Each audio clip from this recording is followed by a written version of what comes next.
Assalamualaikum warahmatullahi wabarakatuh. Perkenalkan saya Isra Hayati dengan NIM 22042119.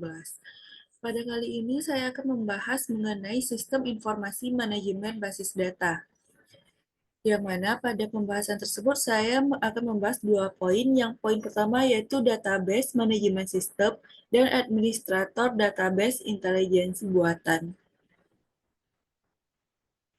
Yang pertama, database manajemen sistem. Sistem manajemen basis data adalah sistem perangkat lunak yang dirancang untuk mengelola dan mengatur data secara terstruktur.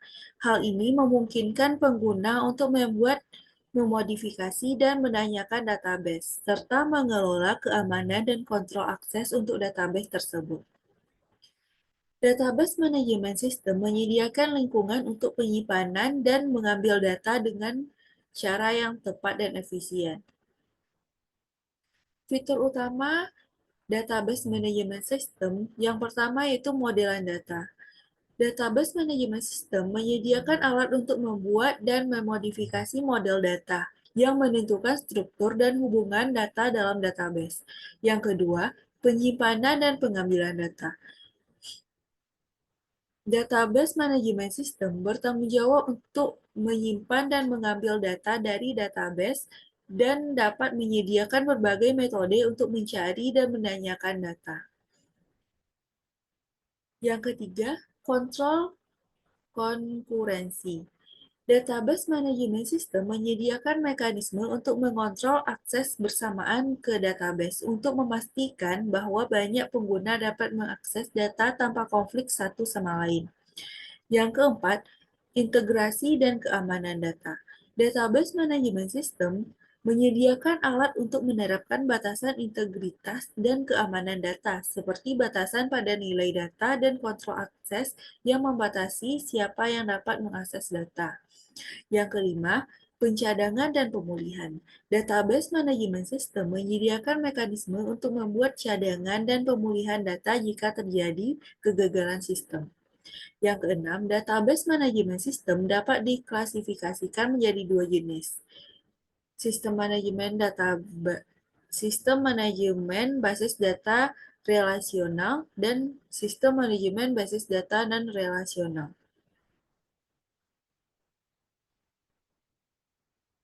Yang ketujuh, sistem manajemen basis data relasional. Data disusun dalam bentuk tabel dan setiap tabel memiliki sekumpulan baris dan kolom. Data-data tersebut dihubungkan satu sama lain melalui kunci primer dan kunci asing. Yang kedelapan, sistem manajemen basis data non-relasional. Data disusun dalam bentuk pasangan nilai kunci, dokumen, grafik, atau berbasis kolom. Ini dirancang untuk menangani skenario berskala besar dan berkinerja tinggi. Basis data adalah kumpulan data yang saling terkait dan membantu pengambilan, penyisipan, dan penghapusan data dari basis data secara efisien dan mengatur data dalam bentuk tabel, tampilan, skema, laporan, dan lain sebagainya. Misalnya, basis data universitas mengatur data tentang mahasiswa, dosen, staf, admin, dan lain sebagainya yang membantu dalam pengambilan, penyisipan, dan penghapusan data secara efisien. Bahasa basis data. Yang pertama, bahasa definisi data. Bahasa definisi data adalah nama pendek untuk bahasa DDL adalah nama pendek untuk bahasa definisi data yang berhubungan dengan skema deskripsi database tentang bagaimana data harus berada dalam database. Contoh bahasa definisi data yang pertama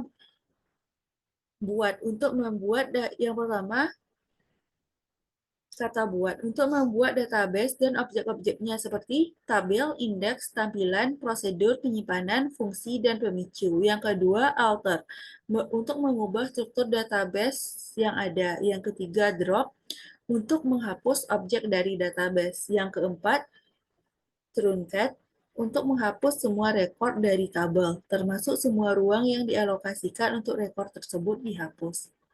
Yang kelima, komentar. Untuk menambahkan komentar ke kamus data. Yang keenam, rename untuk mengganti nama suatu objek. Yang kedua, bahasa manipulasi data.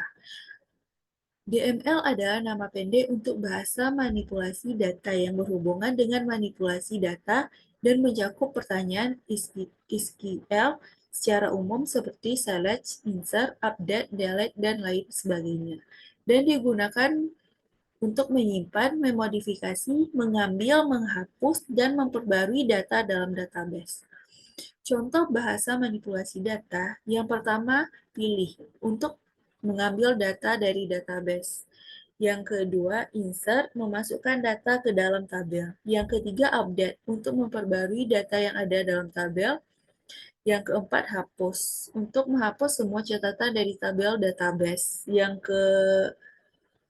kelima, merge, untuk operasi besar atau memasukkan atau perbarui. Yang keenam, panggilan, untuk memanggil subprogram. Yang ketujuh, jelaskan rencana untuk interpretasi jalur akses kata. Dan yang kedelapan, log table untuk kontrol konkurensi.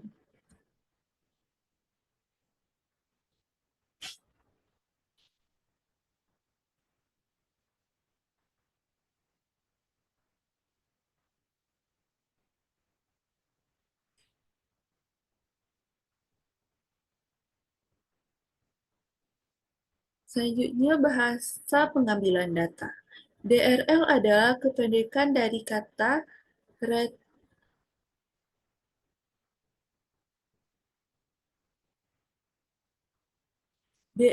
bahasa pengambilan data. Digunakan untuk pengambilan data. Bisa juga dikatakan sebagai DML. Contohnya select. Digunakan untuk mengekstra data yang diperlukan. Selanjutnya, bahasa kontrol transaksional atau yang disingkat dengan TCL. Berperan sebagai pengelola semua jenis data transaksional dan seluruh transaksi.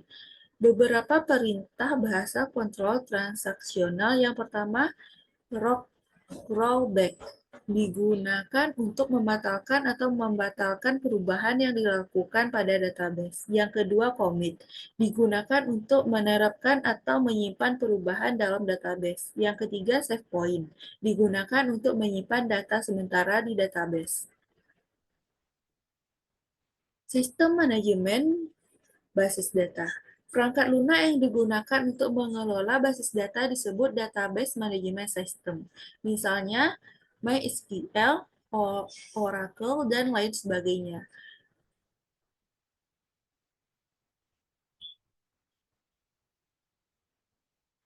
Merupakan database management system komersial populer yang digunakan dalam berbagai aplikasi.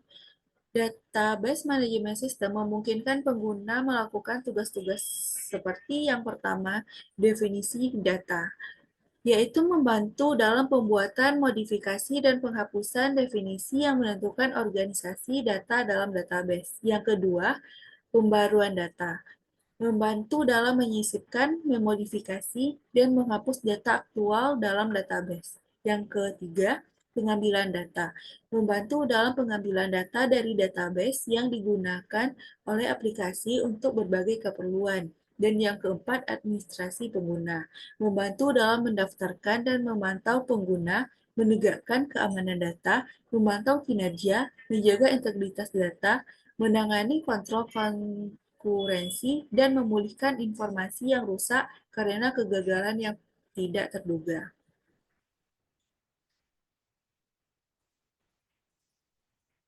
Aplikasi database manajemen.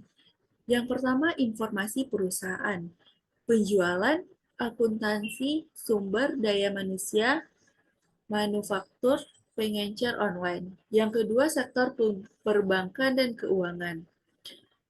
Bank memelihara rincian pelanggan, rekening, pinjaman, transaksi perbankan, transaksi kartu kredit, keuangan, menyimpan informasi tentang penjualan dan pemilikan, pembelian saham keuangan, dan obligasi. Yang ketiga, universitas. Penyimpanan informasi tentang informasi pendaftaran mahasiswa, nilai mahasiswa, serta peran staf. Yang keempat, maskapai. Reservasi dan jadwal. Yang kelima, telekomunikasi, yaitunya pemeliharaan tagihan prabayar dan pasca prabayar. Jenis database manajemen. Yang pertama, database manajemen relasional. Database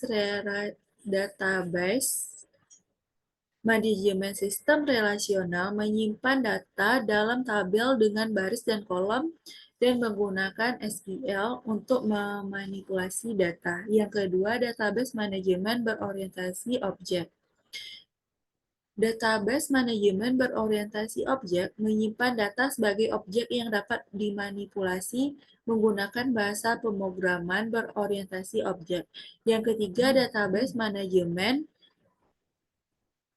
NoSQL. Database manajemen NoSQL menyimpan data dalam struktur data non-relasional seperti pasangan nilai kunci, model berbasis dokumen, atau model grafik. Keuntungan database manajemen. Yang pertama, integrasi data. Database manajemen menyediakan mekanisme untuk menerapkan batasan integrasi data, seperti batasan pada nilai data dan kontrol akses yang membatasi siapa yang dapat mengakses data. Yang kedua, akses berorganisasi data.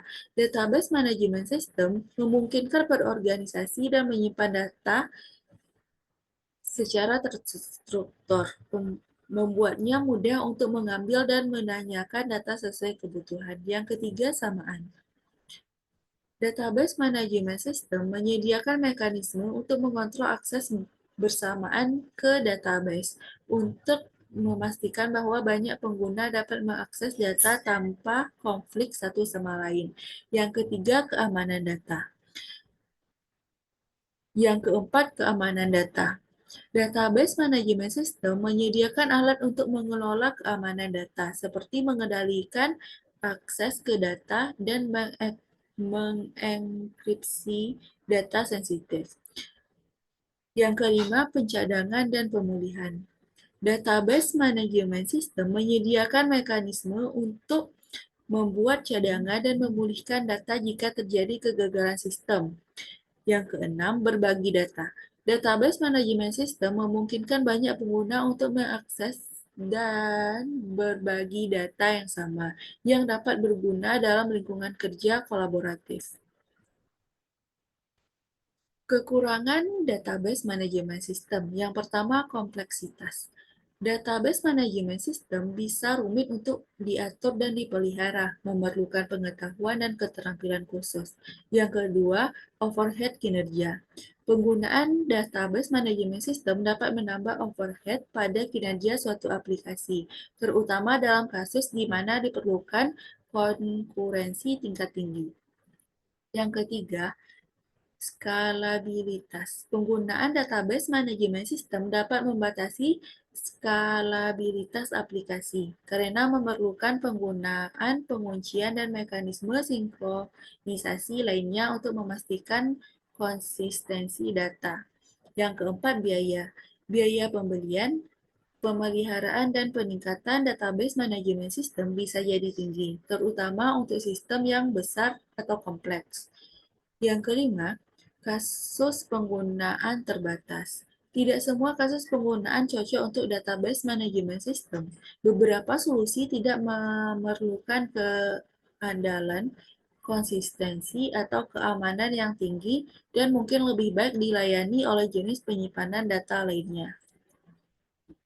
Pembahasan kedua yaitu administrator database intelijensi buatan. Kecerdasan buatan dapat didefinisikan sebagai cabang sains komputer yang mempelajari otomatisasi tingkah laku cerdas. Karena itu, kecerdasan buatan harus didasarkan pada prinsip teoritikal dan penerapan yang menyangkut struktur data yang digunakan dalam representasi pengetahuan. Beberapa persoalan yang ditangani oleh kecerdasan buatan antara lain permainan, pembuktian teorema, pemecahan problema umum, persepsi, pemahaman bahasa ilmiah. Kecerdasan buatan ini memberikan banyak pengaruh dalam dunia bisnis dan lainnya untuk mengembangkan sistem informasi manajemen dalam perusahaan tersebut. Perkembangan intelijensi buatan akan banyak mempengaruhi perkembangan dari perusahaan tersebut. Bentuk-bentuk kecerdasan buatan, di antaranya yang pertama, jaringan saraf neural network. Model sistem saraf manusia yang disederhanakan tapi masih mampu menunjukkan kemampuan seperti belajar, generalisasi, dan abstraksi. Dengan kemampuan ini dimungkinkan kemampuan model jaringan saraf untuk mempelajari perilaku manusia. Yang kedua, robotik merupakan sistem komputer yang dapat menirukan alat-alat sehingga alat-alat tersebut dapat meniru aktivitas manusia. Yang ketiga, perangkat keras kecerdasan buatan merupakan peralatan fisik yang mampu membantu aplikasi AI seperti perangkat keras yang digunakan untuk menyimpan sistem database pengetahuan, sistem jaringan saraf, dan digunakan juga untuk mempercepat perhitungan sebagai retina dan telinga elektronik. Sekian pembahasan pada kali ini. Wassalamualaikum warahmatullahi wabarakatuh.